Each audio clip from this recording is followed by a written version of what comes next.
Not അസാധുവാക്കൽ നടപടിയുടെ അവസാന ദിനം ഡിജിറ്റൽ സമ്പദ് വ്യവസ്ഥയ്ക്ക് ആഹ്വാനം നൽകി പ്രധാനമന്ത്രി നരേന്ദ്രമോദി. ഭീം എന്ന പേരിൽ പണമിടപാടുകൾക്ക് പുതിയ മൊബൈൽ ആപ്ലിക്കേഷൻ പ്രധാനമന്ത്രി നരേന്ദ്രമോദി പുറത്തിറക്കി.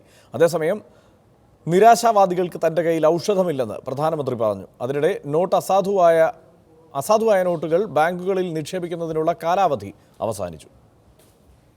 നോട്ട് അസാധുവാക്കൽ നടപടി പൂർത്തിയായതോടെ നോട്ട് രഹിത സമ്പദ് വ്യവസ്ഥയ്ക്ക് ഊന്നൽ നൽകി പ്രധാനമന്ത്രി നരേന്ദ്രമോദി ഭരണഘടനാ ശില്പി BR അംബേദ്കറിന്റെ പേരിൽ പുതിയ മൊബൈൽ ആപ്ലിക്കേഷൻ പുറത്തിറക്കി. ഭീം എന്ന പേരിൽ ഇറക്കിയ ആപ്ലിക്കേഷൻ ഉപയോഗിച്ച് നടത്തുന്ന ഇടപാടുകൾക്ക് അധിക തുക ഈടാക്കില്ല. വിരലടയാളം ഉപയോഗിച്ച് പണമിടപാട് നടത്തുന്നതിനുള്ള സംവിധാനം 2 ആഴ്ചയ്ക്കകം രാജ്യത്ത് നിലവിൽ വരുമെന്നും പ്രധാനമന്ത്രി അറിയിച്ചു. भीम के रूप में देशवासियों को 2016 के साल के आखिर में जब मैं दे रहा हूं तो एक प्रकार से 2017 का उत्तम से उत्तम नजराना मैं दे रहा हूं. പ്രത്യാശ ഉള്ളവർക്കുള്ള ഔഷധം മാത്രമേ തന്റെ കയ്യിലുള്ളൂ. 3 വർഷം മുമ്പ് അഴിമതിയിലൂടെ നഷ്ടപ്പെട്ട പണത്തിന്റെ കണക്കായിരുന്നു വാർത്തയായിരുന്നത്. എന്നാൽ ഇപ്പോൾ സർക്കാരിന് ലഭിക്കുന്ന തുകയാണ് വാർത്തയാകുന്നതെന്നും മോദി പറഞ്ഞു. സ്വന്തം തിന്മകൾക്കെതിരെ പോരാടാനുള്ള ഇന്ത്യയുടെ കഴിവാണ് നവംബർ 8-ന് ശേഷം രാജ്യത്ത് പ്രകടമായതെന്നും പ്രധാനമന്ത്രി കൂട്ടിച്ചേർത്തു. ഡൽഹിയിൽ നടന്ന ചടങ്ങിൽ ഡിജിറ്റൽ ഇടപാട് പ്രോത്സാഹിപ്പിക്കുന്നതിനുള്ള പദ്ധതിയുടെ നറുക്കെടുപ്പ് പ്രധാനമന്ത്രി നിർവഹിച്ചു. അതിനിടെ നോട്ട് അസാധുവാക്കൽ നടപടി പൂർത്തിയായി. എന്നാൽ പണമിടപാടിന് ഏർപ്പെടുത്തിയ നിയന്ത്രണം തുടരുകയാണ്. ഇക്കാര്യങ്ങളിൽ ശനിയാഴ്ച രാജ്യത്തെ അഭിസംബോധന ചെയ്യവേ പ്രധാനമന്ത്രി വ്യക്തത വരുത്തുമെന്നാണ് പ്രതീക്ഷിക്കുന്നത്. മാതൃഭൂമി ന്യൂസ്, ഡൽഹി.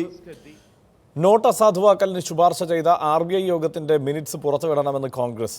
കള്ളപ്പണം ഇല്ലാതാക്കുമെന്ന പ്രഖ്യാപിത ലക്ഷ്യം നേടാനാകാത്തത് സർക്കാരിന്റെ ഭരണപരാജയമാണെന്നും മുൻ ധനമന്ത്രി P. ചിദംബരം പറഞ്ഞു. അതേസമയം കേന്ദ്ര സർക്കാരിനെതിരെ 5 ചോദ്യങ്ങളുമായി കോൺഗ്രസ് ഉപാധ്യക്ഷൻ രാഹുൽ ഗാന്ധി വീണ്ടും രംഗത്തെത്തി. 1000-ന്റെയും 500-ന്റെയും നോട്ടുകൾ നിരോധിച്ച് 50 ദിവസം പിന്നിടുമ്പോഴാണ് റിസർവ് ബാങ്ക് യോഗത്തിന്റെ മിനിറ്റ്സ് പുറത്തുവിടണമെന്നാവശ്യവുമായി മുൻ ധനമന്ത്രിയും കോൺഗ്രസ് നേതാവുമായ P. ചിദംബരം രംഗത്തെത്തിയത്. നവംബർ 5-ന് ചേർന്ന RBI ഡയറക്ടർ ബോർഡ് യോഗത്തിന്റെ വിശദാംശങ്ങൾ പരസ്യമാക്കണം.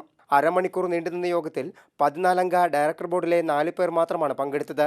മറ്റംഗങ്ങൾ പങ്കെടുക്കാതിരുന്നതിന്റെ കാരണം വ്യക്തമാക്കണമെന്നും ചിദംബരം ആവശ്യപ്പെട്ടു. അതേസമയം സർക്കാരിനെതിരെ 5 ചോദ്യങ്ങളുമായി കോൺഗ്രസ് ഉപാധ്യക്ഷൻ രാഹുൽ ഗാന്ധി രംഗത്തെത്തി. നവംബർ 8-ന് ശേഷം പിടിച്ചെടുത്ത കള്ളപ്പണത്തിന്റെ കണക്ക് പുറത്തുവിടണം. രാജ്യത്തുണ്ടായ സാമ്പത്തിക തൊഴിൽ നഷ്ടങ്ങളുടെ കണക്ക് വെളിപ്പെടുത്തണം. നോട്ട് നിരോധനത്തെ തുടർന്ന് മരിച്ചവരുടെ എണ്ണവും ഇവർക്ക് നൽകിയ സഹായധനവും വ്യക്തമാക്കണം. വിദഗ്ധ ഉപദേശത്തിന്റെ അടിസ്ഥാനത്തിലാണോ നോട്ട് നിരോധനമെന്നും നവംബർ 8-ന് മുമ്പ് ബാങ്കുകളിൽ 25 ലക്ഷത്തിലധികം രൂപ നിക്ഷേപിച്ചവരുടെ പേരുകൾ പുറത്തുവിടണമെന്നും രാഹുൽ ഗാന്ധി ആവശ്യപ്പെട്ടു.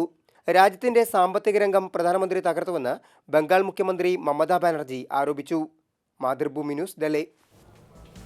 CPM സംസ്ഥാന സമിതി അംഗം Shri MB Rajesh MP, BJP സംസ്ഥാന general secretary Shri MT Ramesh, Congress നേതാവ് ഡോക്ടർ മാത്യു കുഴൽനാടൻ, സാമ്പത്തിക വിദഗ്ധൻ ഡോക്ടർ മാർട്ടിൻ പാട്രിക് എന്നിവരാണ് ഈ ചർച്ചയിൽ പങ്കെടുക്കുന്നത്.